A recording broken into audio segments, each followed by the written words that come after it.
ज्यादती करूंगा अगर मैं भूल जाऊं शकरगढ़ और चविंडा की उस माँ को जिसने उन बच्चों को पैदा किया था जिन्होंने जिस्मों से बम बांध के हिंदुस्तानी टैंकों पे लेट गए थे। ये पड़ोस में भारत बैठा है, वहां तक आवाज तो जाए जनाब। सबीलुना सबीलुना सबीलुना सबीलुना सबीलुना सबीलुना सबीलुना सबीलुना। मेरा एक दोस्त है बरतानिया का, वो मुझे कहता है कि वहाँ मैं एक सिक्योरिटी कंपनी में काम करता था, तो मेरे साथ कुछ वो जो अंग्रेज़ों में कुछ काले भी होते हैं, ब्लैक अमेरिकन्स जिन्हें कहा जाता है, कुछ वहाँ के जो स्याह फाम होते हैं, तो वो भी सिक्योरिटी गार्ड थे। तो मेरा काम था मीट एंड ग्रीट करने का, कि कोई मेहमान आता मैं उसे कहता hello sir how are you, please come go there या कम हेयर। होता क्या, कहता है कि फ़लस्तीन पे जुल्म होना शुरू हो गया, जॉर्डन में जुल्म होना शुरू हो गया। तो वो इंटरनेशनल न्यूज़ थी, तो BBC पे CNN पे ये खबरें चल रही थी। अब कहता है कि वो सारे जो स्याह फाम अंग्रेज़ थे वो इजराइल की हमायत कर रहे थे, मैं कर रहा था फ़लस्तीन की हमायत। हमारी रोज़ाना खाने पे बहस होती थी, क्योंकि वहाँ तो हर मुल्क का बंदा इकट्ठा रहता है। अब कहता है कि इतने में हमारी जो सिक्योरिटी की कंपनी थी उसका ओनर गवर्नमेंट का भी एक मुलाजिम टाइप था, सीनियर ओहदेदार था। तो इजराइल का फॉरेन मिनिस्टर ने आना था उसका विजिट करने। तो मेरा क्या काम था, मेरा काम यही था कि meet and greet sir how are you fine, और इधर आए TC चापलूसी। कहता है इतने में जब ये अनाउंस हुआ कि मिस्टर फला, जो कि पाकिस्तानी जिस दोस्त की मैं बात कर रहा हूँ, आपने उसे रिसीव करना है। उसने कहा okay sir I will receive him, मेरी नौकरी है, मेरी ड्यूटी है। कहते हैं इतने में वो आ गए सारे जो मेरे साथ बहस करते। कहते अच्छा जी आज जो आ रहे हैं तो आज सलूट करोगे, बात सलाम करोगे, वो TC चापलूसी करोगे। कहते हैं बस उसका ये कहना था कि मैंने कहा no I will slap him, मैंने चढ़ मार देगा। कहता हुआ क्या कि वो उधर से भागा, मैनेजर को बुलाया।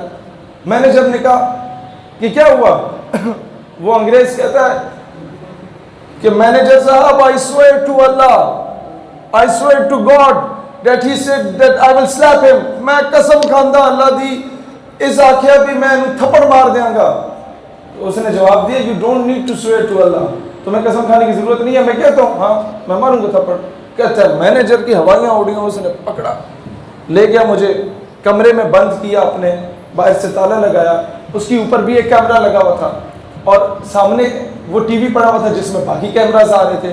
कहता अब मैं कुछ कर तो सकता नहीं था, कमरा खाली था, एवं में हाथ पाँव मेरे बांधे हुए थे, तो मैं उस टीवी की तरफ ही देख रहा था कि जिसमें सारे रिजल्ट्स आ रहे थे।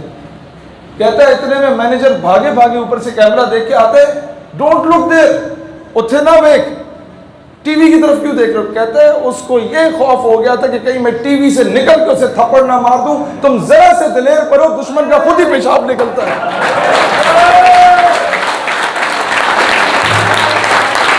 लिहाजा मैं अपनी अफवाज से, अपनी गवर्नमेंट से कहता हूं तुम्हें अगर लश्कर नहीं भेजने, फिलहाल मैं जानता हूं कि क्या तकाजे हैं, वो ना भेजो।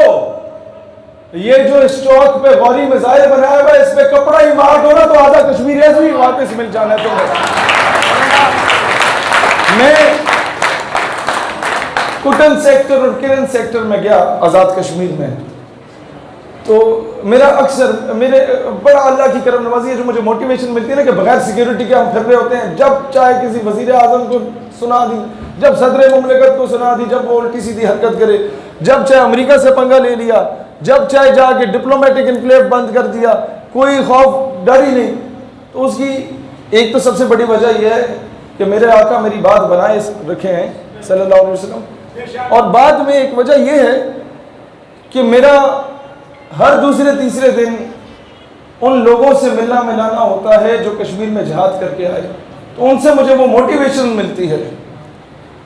मैं आपको एक सच्ची बात बताऊं, कोटन और किरण सेक्टर में जब आज़ाद कश्मीर विजिट किया, अक्सर इस तरह के विजिट होते हैं, आपने खिताब करना होता है, अक्सर इस तरह के विजिट होते हैं कि आप वैसे जाते हैं, ज़रा हालात का जायज़ा लेके आते हैं। तो मुझे वहाँ पर जो लोकल्स हैं वो ये कह रहे थे कि जब यहाँ पर बर्फ़ जमती है और हमारे मुजाहिदीन बॉर्डर क्रॉस किया करते थे माजी में, मुझे कमांडर इलियास काश्मीरी का, आप में से कोई जानते हैं उन्हें? इलियास काश्मीरी शहीद, मैं अब क्या क्या रोना रो कि हम लोगों ने अपनों के साथ क्या क्या जुल्म किया। खैर, उनके एक बड़े करीबी साथी मुझे मिले, कहते हैं कि जब हम लोग बॉर्डर क्रॉस करके जाते थे ना, अब ये मैं फौज की बात नहीं कर रहा, फौज तो ट्रेंड है, वो तो दुनिया की बेहतरीन आर्मी है, सिर्फ उन मुजाहिद की जिन्हें चंद महीनों की ट्रेनिंग मिली, सिविल ट्रेनिंग मिली, और वो खुद से ही उन्होंने ट्रेनिंग की। कहता हम जब बॉर्डर क्रॉस करके जाते थे तो वो बनिया हमें ये कहता था, हिंदुस्तानी पोस्ट पे जो खड़ा होता था, कि भगवान का वास्ता है हमारी पोस्ट को छोड़ दो, हम तुम्हें कुछ नहीं कहेंगे, आगे जाओ, आगे मारो, उन्हें मारो। लिहाजा आप जरा से दिलेर हो ना, दुश्मन खुद ही बुज़दिल हो जाता है। ये कुदरत का कानून है। और ये बात गलत है जो हमें आके बताया जा रहा होता है कि इस्लाम कहता है कोई एक गाल पे थप्पड़ मारे तुम दूसरी गाल आगे कर दो। नहीं नहीं नहीं, इस्लाम कहता है, कुरान का कानून है, खून का बदला खून है, कोई एक लगाए रख के दो चमाट मारो। आप क्यों झुक रहे हो कुफर के आगे? जहां ये अमन का दर्ज देता है वहां पर कभी इस्लाम ने यह नहीं कहा कि मुसलमान माँ बहन बेटी की इज्जत को पामाल किया जा रहा है और तुम चूड़ियां पहन के बैठ जाओ। इस्लाम तो पूरे पूरे लश्कर रवाना कर देता है सिंध मोहम्मद बिन कासिम की सूरत में।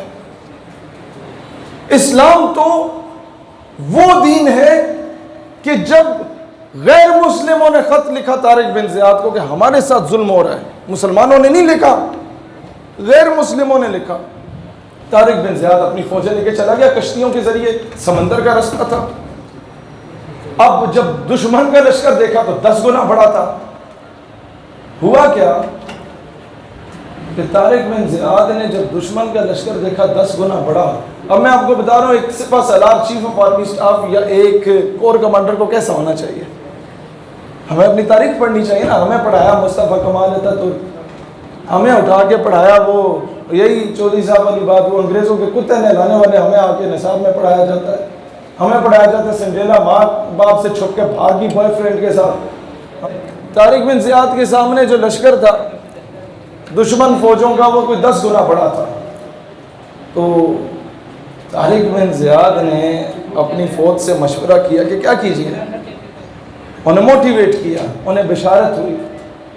अब कोर कमांडर क्या करता है, core commander Tariq bin Ziyad वापस जाने का जो रास्ता है वो कश्तियों का रास्ता होता है, वो कश्तियों को आग लगा देता है और कहता है या मैं गाजी हूँगा या मैं शहीद हूँगा। ये है आपके अकाबरीन।